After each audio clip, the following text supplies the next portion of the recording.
यो यो नेपालको हैन, यो नेपालको 10 पैसा पुरानो, यो नेपालको यो चाहिँ 25 पैसा है, यो 25 पैसा। अनि यो हेर्नुस्, यो नेपालको 50 पैसा है, 50 पैसा। त्यसपछि यो एक मोहर, नेपालको एक मोहर पैसा है यो। अनि त्यसपछि यो तामाको, यो चाहिँ तामाको 4 पैसा लेखेको रहेछ हैन, मैले राम्रोसँग क्यामेरामा देखाउनै सक्दिनँ है। अनि त्यसपछि हेर्नुस् एकको नोट।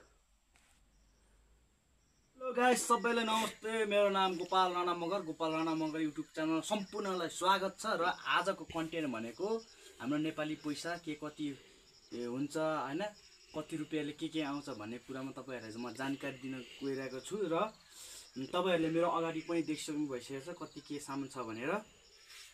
अब मसँग सबसे भन्दा पहिला फर्स्टमा 1 रुपैयाँ छ है। यो 1 रुपैयाँ, यो 1 रुपैयाँ भनेको चाहिँ तपाईको नेपालमा अहिले चक्लेट पनि आउँदैन, केही पनि आउँदैन। म एउटा बिग मार्टमा चाहिँ सामान किन्ने जाने बानी भएको कारणले गर्दा, त्यहाँ मेम्बरशिप भएको कारणले गर्दा हैन, बिग मार्टमा चाहिँ म सामान किन्न जान्छु। र त्यहाँनिर चाहिँ यो 1 रुपैयाँ भनेको फिर्ता दिनको लागि मात्र काम चल्दो रहेछ है त्यहाँनिर। ल यो 2 रुपैयाँ, यो 2 रुपैयाँको पनि अहिले नेपालमा आउने भनेको एउटा मात्र चक्लेट हो है। 2 रुपैयाँको चाहिँ एउटा मात्र चक्लेट हो आउने। र यो पैसा 2 रुपैयाँ पनि जे होस् फिर्ता दिनको लागि मात्र प्रयोग गर्दो रहेछ। र यो पनि बिग मार्टमा चाहिँ सामान किन्नु जाँदाखेरि, र अरू जस्तो नर्मल पसलमा चाहिँ यस्तो फिर्ता दिने काम गर्दैन, खालि चक्लेट दिने काम गर्छ है त। त्यसपछि भयो यो हाम्रो 5 रुपैयाँ, 5 रुपैयाँ। यो 5 रुपैयाँकोले चाहिँ तपाईको चक्लेट किन्यो भने जम्मा 2टा चक्लेट आउँछ है, इग्लर प्लस अर्को जेस चक्लेटहरुमा जम्मा 2टा बाहेक केही आउँदैन यो नेपालको 5 रुपैयाँले। त्यसपछि आयो यो 10 रुपैयाँ, यो 10 रुपैयाँले पनि खासै त्यस्तो केही आउँदैन हैन।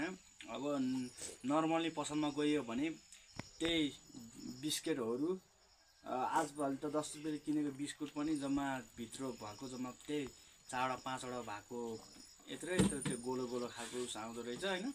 त्यसले चाहिँ अगाइन्न। यो 10 रुपैयाँ, नेपालको 10 रुपैयाँले बिस्किट आउँछ र चक्लेट 8वटा आउँछ, त्यति हो। अब आयो यो 20 रुपैयाँको नोट, यो 20 रुपैयाँको नोट है। यो 20 रुपैयाँको नोटले चाहिँ तपाईको नर्मली ठाउँमा गयो भने 1 कप कालो चिया आउँछ है, 1 कप कालो चिया आउँछ। यसले बिस्कुट किन्यो भने 2टा बिस्कुट आउँछ हैन। नर्मल ठाउँमा गयो भने चाहिँ जोस कि त चिया आउँछ कालो, कि त 2 पिडी बिस्कुट बाहेक यसको केही आउँदैन है। यो 20 रुपैयाँको। अब छ हाम्रोमा 50 रुपैयाँ, 50 रुपैयाँको चाहिँ तपाईहरुलाई यो रिचार्ज गर्नको लागि आउँछ एउटा कुरो। अर्को कुरो भनेको तपाईले चिया र कालो चिया र बिस्किट खान सक्नुहुन्छ है यसमा, यो 50 रुपैयाँबाट चाहिँ। र नेपालमा 50 रुपैयाँले अब त्यही हो रिचार्ज आउँछ। अनि त्यही अब दुधहरु 1 प्याकेट, अनि त्यसपछि बिस्किट र उस बाहेक अरु केही आउँदैन यसबाट। 50 रुपैयाँ है त, 50 रुपैयाँ।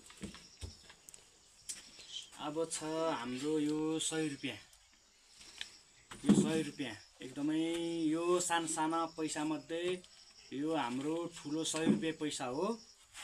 यसले चाहिँ तपाईको हरेक चीजहरु चाहिँ आउन सक्छ। हरेक चीज भनेको ठुलठुलो हेभी हैन, साना चीजहरु खाजादेखि लिएर सबै आउन सक्छ यो 100 रुपैयाँले। यो 100 रुपैयाँ चाहिँ अब यो साना मध्येको सबैभन्दा ठुलो पैसा हो है।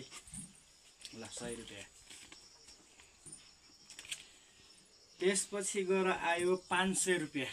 यो 500, यो 500ले हामी जे पनि किन्न सक्छौँ। जे पनि भनेको मम्मी बुवा बाहेक अरू सबै। यसले चाहिँ अब हामीलाई गाडी भाडादेखि लिएर ठुल्ठुलो, यो ठुलो पैसा हो होइन। अनि यसले चाहिँ अब गाडी भाडा नभइकन आफूले चाहेको चिजहरू किनेर पनि हाम्रो नेपालमा किनेर पनि फिर्ताहरू आउँछ। र अब यो 500मा हरेक चिज आफूलाई चाहेको इम्पोर्टेन्ट चिजहरू आइकन पनि पैसा फिर्ता आउँछ। र नेपालको अब यो अलिकति ठुलै पैसा हो, यो ठुलै पैसा हो है। अब आयो यो 1000 रुपियाँ, सबसे भन्दा नेपालको सबसे भन्दा ठुलो पैसा है। यो चाहिँ 1000। यतापट्टि हात्तीको पनि फोटो छ होइन। ल हेर्नुहोस्, यो हात्तीको फोटो। यतापट्टि चाहिँ हाम्रो हिमालको छ। यो सबसे भन्दा हाम्रो नेपालको ठुलो पैसा हो। यसले चाहिँ तपाईहरुको चाहेको चिजहरू किनेकन धेरै पैसाहरू चाहिँ फिर्ता आउन सक्छ है। यसमा चाहिँ सामानहरू किनेर आफूले चाहेको सामानहरू किनेर सानो चिजहरू किनेर फिर्ता आउन सक्छ। र नेपालको यो सबसे भन्दा एकदमै ठुलो न ठुलो पैसा हो।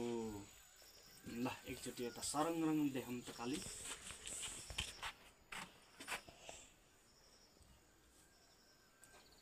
ल गाइस, आजको भिडियो चाहिँ कस्तो लाग्यो तपाईहरुलाई हेरेर कमेन्ट र प्रतिक्रिया दिनु नभुल्नु होला।